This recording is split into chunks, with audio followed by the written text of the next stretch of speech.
तो दोस्तों finally S राजा मौली के डायरेक्शन में बनी ब्लॉकबस्टर हिट फिल्म यानी कि भैया RRR ने वो कारनामा हिंदी बेल्ट में कर दिखाया जिसकी तमन्ना हम बॉलीवुड की फिल्मों से किया करते थे। यानी कि भैया इन दिनों ये कहना बिल्कुल गलत नहीं होगा कि भाई साउथ इंडस्ट्री की आने वाली हर एक pan India movie box office पर तहलका मचा रही है। और भाई अभी भी हमारे बॉलीवुड के लिए बॉक्स ऑफिस पर कोरोना काल छाया है और इसी कोरोना का रोना हमारे बॉलीवुड के बड़े बड़े मेकर 2-3 सालों से रो रहे हैं। और भाई वो रोए भी तो क्यों ना, क्योंकि भैया हमारे बॉलीवुड में इन दिनों बॉलीवुड के बड़े बड़े मेकरों के साथ में बॉलीवुड के बड़े बड़े सुपरस्टार भैया साउथ की ही फिल्मों का रीमेक तो बना रहे हैं। यानी कि भैया रोते रोते हंसना सीखो, इनको कोरोना हुआ है मेरे भाई। यानी कि अभी भी बॉलीवुड कोरोना काल से वापस नहीं आ पाई और भाई साउथ इंडस्ट्री की आने वाली इतनी सारी लंबी लिस्ट है फिल्मों की जिन्होंने इसी कोरोना काल में बॉक्स ऑफिस पर तहलका मचाते हुए हिंदी बेल्ट से भी धमाकेदार बिजनेस किया। और फाइनली भैया RRR को भी लेकर वो खबर हम लोगों के सामने 5 दिनों में आ गई, जिसको लेकर हम पहले से ही कह रहे थे कि भैया ये तो होना ही था। यानी कि ये सब कोरोना का रोना रोते रहेंगे और हमारे साउथ इंडस्ट्री के real creative directors box office पर तहलका मचाएंगे। तो दोस्तों 5 दिनों में ही 100 करोड़ का आंकड़ा RRR ने भैया हिंदी बेल्ट से पार कर लिया है। और भाई हिंदी बेल्ट के ऑडियंस ने भी अब साउथ इंडस्ट्री को गले लगा लिया है, ये कहते हुए कि भैया अगर इंडियन फिल्म इंडस्ट्री में अगर कोई क्रिएटिव इंडस्ट्री है तो भाई वो टॉलीवुड है, कॉलीवुड है, मॉलीवुड है। बॉलीवुड कौन है? ये तो रीमेक फिल्में बनाने वाली इंडस्ट्री है मेरे भाई। तो दोस्तों आपको याद ही होगा कि RRR की एंट्री हुई थी भैया आज से 4 दिन पहले यानी कि शुक्रवार को।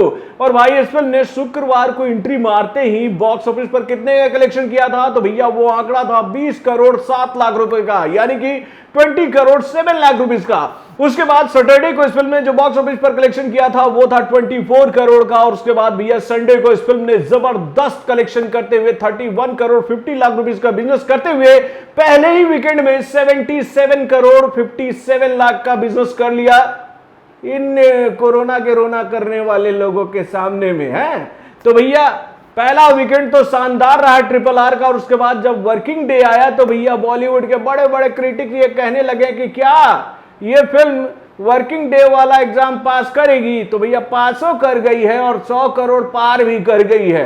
यानी कि भैया मंडे को इस फिल्म ने 17 करोड़ का बिजनेस किया और उसके बाद में ट्यूसडे को इस फिल्म ने 15.2 करोड़ का बिजनेस किया। यानी कि भैया इस शानदार कलेक्शन के माध्यम से इस फिल्म ने 107 करोड़ 59 लाख रुपीस का बिजनेस कर लिया है भैया हिंदी बेल्ट से।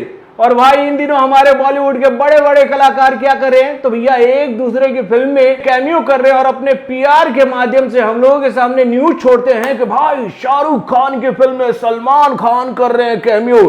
फिर 2 दिन बाद खबर आता है कि भैया सलमान खान की फिल्म में भी शाहरुख खान भी कर रहे हैं कैमियो। फिर उसके बाद हम लोगों के सामने आता है भैया आमिर खान की फिल्म में भी ये दोनों कलाकार कर रहे हैं कैमियो।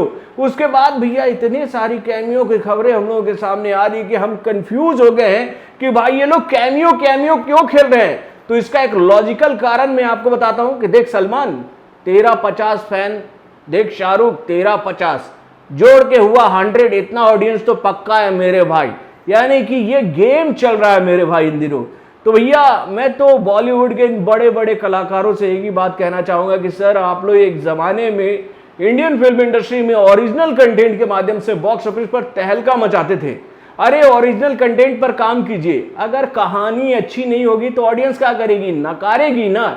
लेकिन रीमेक फिल्मों का जो टैग आप लोगों ने अपने ऊपर लगा लिया है ना, ये आप लोगों के फ्यूचर के लिए बुरा है। इंडस्ट्री आप हो या ना हो चलती रहेगी, अगर आप नहीं रहोगे तो उस इंडस्ट्री पर कब्जा हो जाएगा भैया साउथ इंडस्ट्री का, जो कि इन दिनों ओरिजिनल कंटेंट के माध्यम से हम लोगों के दिल को जीत रही है, इंडियन फिल्म इंडस्ट्री के ऑडियंस का दिल जीत रही है।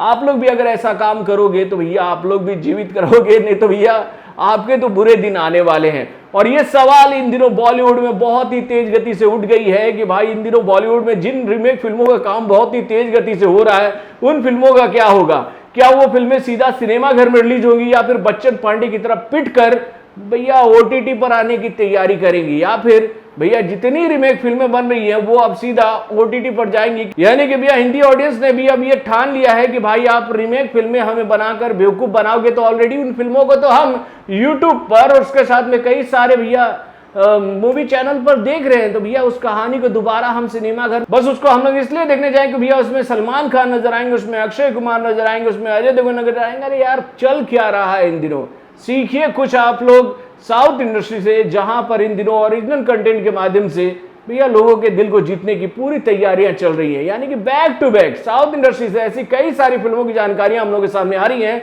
जो कि अपने ओरिजिनल कंटेंट के माध्यम से बॉक्स ऑफिस को हिलाने के लिए पूरी तरीके से तैयार है। तो बॉलीवुड से जुड़े और भी कई सारे खबरों को जानने के लिए हमारे चैनल वार्निंग सेक्शन को लाइक सब्सक्राइब करना ना भूलिएगा और हमारे अपडेट्स को जानने के लिए बेल आइकन को जरूर दबाइए।